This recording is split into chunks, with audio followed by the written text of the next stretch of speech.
నమస్తే, నేను మీ తేజ. నేడు వరలక్ష్మి వ్రతాన్ని పురస్కరించుకొని నెల్లూరు నగర వ్యాప్తంగా ఉన్నటువంటి ప్రముఖ దేవాలయాలన్నింటిలో కూడా ప్రత్యేకించి పూజా కార్యక్రమాలు నిర్వహిస్తున్నారు. ప్రజెంట్ మనం నెల్లూరు నగరంలో ఏదైతే గ్రామ దేవత ఉందో ఇరకాల పరమేశ్వరి దేవస్థానంలోనూ నేడు ఒకసారి మనం న్యూస్లో చూద్దాం. ఇప్పటికే పెద్ద సంఖ్యలో మహిళా భక్తులు కూడా తెల్లవారుజాము నుంచి ఇటు అమ్మవారు దర్శించుకున్న అనంతరం ఈ యొక్క వరలక్ష్మి వ్రతానికి సంబంధించిన ప్రత్యేక పూజా కార్యక్రమాలు చేస్తున్నారు.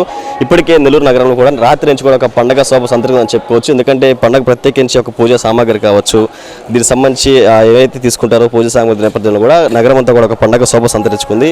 ఈ యొక్క ఇరుకల్ల పరమేశ్వరి దేవస్థానంలో ఎలాంటి పూజా కార్యక్రమాలు నిర్వహిస్తున్నారు, అసలు ఈరోజు వరలక్ష్మి వ్రతం గురించి ప్రత్యేకత ఏంటి, ఇక్కడ ఉన్నటువంటి ఆలయ సంబంధిత అధికారులంతా వచ్చి ఒకటి భక్తులు తెలుసుకునే ప్రయత్నం చేద్దాం. సార్ నమస్తే, ఏంటి యొక్క అసలు వరలక్ష్మి వ్రతం అంటే విశిష్టత ఏంటి, ఈ యొక్క శ్రావణ శుక్రవారం సంబంధించి భక్తులకి మీరేం చెప్తారు? శ్రావణ మాసంలో మామూలుగా 2వ వారం అయితే అమ్మవారి వ్రతం చేయడం జరుగుతుంది. ఈసారి 3వ వారం రావడం జరిగింది. అది కూడా పౌర్ణమి రోజు మరియు శ్రవణ నక్షత్రం, ఉత్తరాషాఢ నక్షత్రం కలిసి శుక్రవారంతో రావడం చాలా ప్రాముఖ్యమైన విషయం. ఈ ఇరుకల పరమేశ్వరి అమ్మవారి దేవస్థానంలో అమ్మవారి వ్రతం ఈ సంవత్సరం నుంచే మొదలు పెడుతున్నాము. కాబట్టి ఈ కార్యక్రమానికి మహిళా భక్తులందరూ వచ్చి అన్ని ఏర్పాట్లు చేసుకుంటూ పూజకు రెడీ అవుతున్నారు. భక్తులకు ఎలాంటి ఏర్పాట్లు చేస్తున్నారు, ఈ యొక్క పూజా కార్యక్రమం యొక్క ఎంతసేపు బట్టి సమయం ఉన్నట్టు? ఈ కార్యక్రమానికి ఉభయకర్తల ద్వారా మరియు దేవస్థానం ద్వారా ప్రతి మహిళకు, మహిళా భక్తురాలకు ఒక కలిసం చెంబు, జాకెట్టు, గాజులు, పూజకు సంబంధించిన అన్ని వస్తువులు ఇవ్వడం జరిగింది. ఈ సుహాసినీలందరూ కలిసి ఈ కార్యక్రమాన్ని చేయడానికి రెడీ అవుతున్నారు. చెప్పండి, పూజలు చేయడం వల్ల ఇంట్లో సిరి సంపదలు వస్తాయి, కుటుంబం అంతా కూడా సుఖశాంతులతో ఉంటుందని చెప్పేసి భక్తుల నమ్మకం. ఈరోజు చేయడం వల్ల ఎలాంటి ఫలితాలు ఉంటాయంటారు? శ్రీ ఇరుకల పరమేశ్వరి దేవస్థానం మూలాపేట చెరువు కట్ట మీద, స్వర్ణాల చెరువు కట్ట మీద వెలిసినటువంటి మన నెల్లూరు గ్రామ దేవత ఈ శ్రావణ మాస మహోత్సవాలు అతివైభవంగా జరుగుతున్నాయి. మామూలుగా 4 శుక్రవారాలు, ఈసారి శుక్రవారంతోనే శ్రావణ మాసం ప్రారంభమైంది కాబట్టి పౌర్ణమి రోజు ఈ 3వ శుక్రవారం వరలక్ష్మి వ్రతం 8వ తారీఖు చేయడం జరిగింది. ఇంతవరకు వరలక్ష్మి వ్రతం ఇంత గ్రాండ్గా మేము ఎప్పుడు చేయలేదు. మా గిరికృష్ణ గారు, ఈవో గారు వచ్చిన తర్వాత ఇలాంటి మొదలుపెట్టి అది వైభవంగా ఎంతో ఇంట్రెస్ట్గా దగ్గర ఉండి వరలక్ష్మి వ్రతం ఇంత గ్రాండ్గా చేయడం అనేది గొప్ప విషయం. భక్తుల సహకారంతో సారు అభివృద్ధి పథకంలో ముందుకు నడుస్తుంది. ఇంకా కూడా గొప్ప జరుగుతాయి. శ్రావణ మాసం అంటే స్త్రీలకు సంబంధించినటువంటి మాసమే, దానికి తిరుగులేదు. సర్వం శక్తి స్వరూపుడు అనేది ప్రతి ఇళ్లలో కూడా శుభ్రంగా స్నానాలు చేసి వరలక్ష్మి వ్రతాలు చేసుకుంటారు. ప్రతి దేవస్థానం, అమ్మవారి దేవస్థానంలో వైభవంగా పూజలు జరుగుతాయి.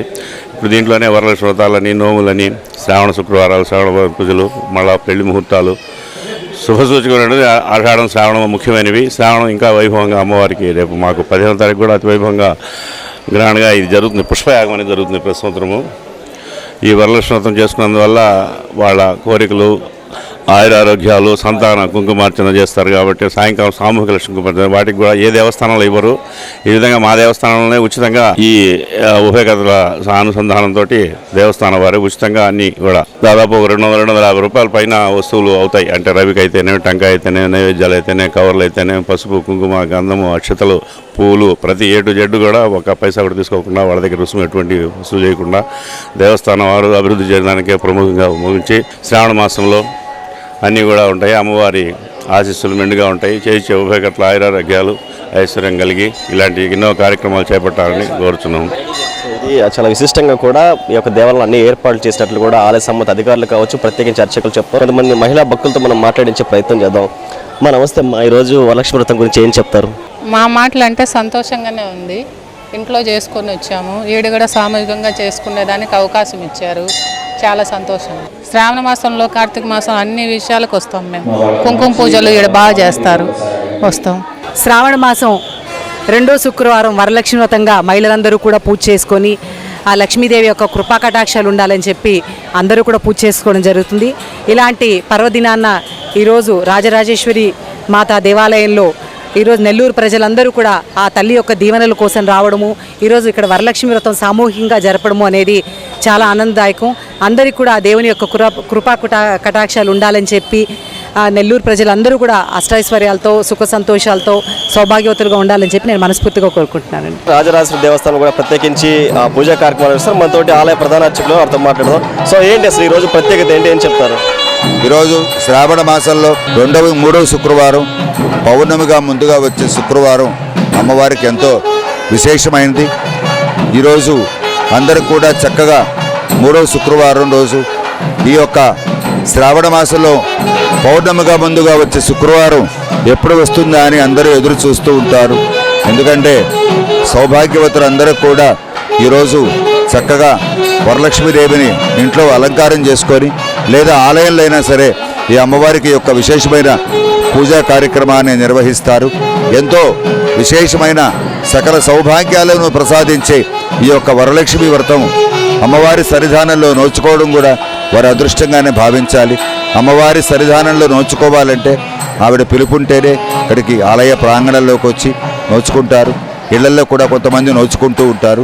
ఏది ఏమైనా సరే ఒకానొక సమయంలో చారుమతి దేవికి రాజరాజేశ్వరి అమ్మవారు వరలక్ష్మి రూపంలో సాక్షాత్కరించి స్వప్నంలో సాక్షాత్కరించి ఈ యొక్క వరలక్ష్మి వ్రత విధానాన్ని కూడా ఆవిడికి చెప్పి ఈ యొక్క వ్రతం చేసుకుంటే ఫలితమేమి, వాటి వల్ల ఏం జరుగుతుందని స్వప్నంలో అన్నీ చెప్పగా ఆ స్వప్నంలోంటి మేలుకున్న చారుమతి దేవి చక్కగా అమ్మవారిని దర్శనం చేసుకొని పక్కనున్న ముత్తైదవతి సౌభాగ్యవతులందరికీ కూడా ఈ యొక్క వరలక్ష్మి వ్రత విధానాన్ని చెప్పి శ్రావణ మాసం ఎప్పుడొస్తుందా, పౌర్ణమి ముందు శుక్రవారం ఎప్పుడొస్తుందా అని అందరికి కూడా వేచి చూస్తూ ఈ యొక్క పౌర్ణమి ముందు శుక్రవారం రాగానే చక్కగా అమ్మవారికి అందరూ కూడా విశేషంగా ఈ యొక్క వరలక్ష్మి వ్రత విధానం చేసుకోవడం వల్ల ప్రతి సంవత్సరం అలాగే నిర్వహించడం వల్ల ఆ రోజు అందరికీ జగన్మాత అయిన వరలక్ష్మీదేవి అష్టైశ్వర్య ఆయురారోగ్య సుఖ సౌఖ్యాలు కలగచేసి వాళ్ళకి నిత్య దీర్ఘ సుమంగళగా ఉండేలాగా ఆశీర్వచనం చేసి ఈ రెండవ వారం కాకపోయినా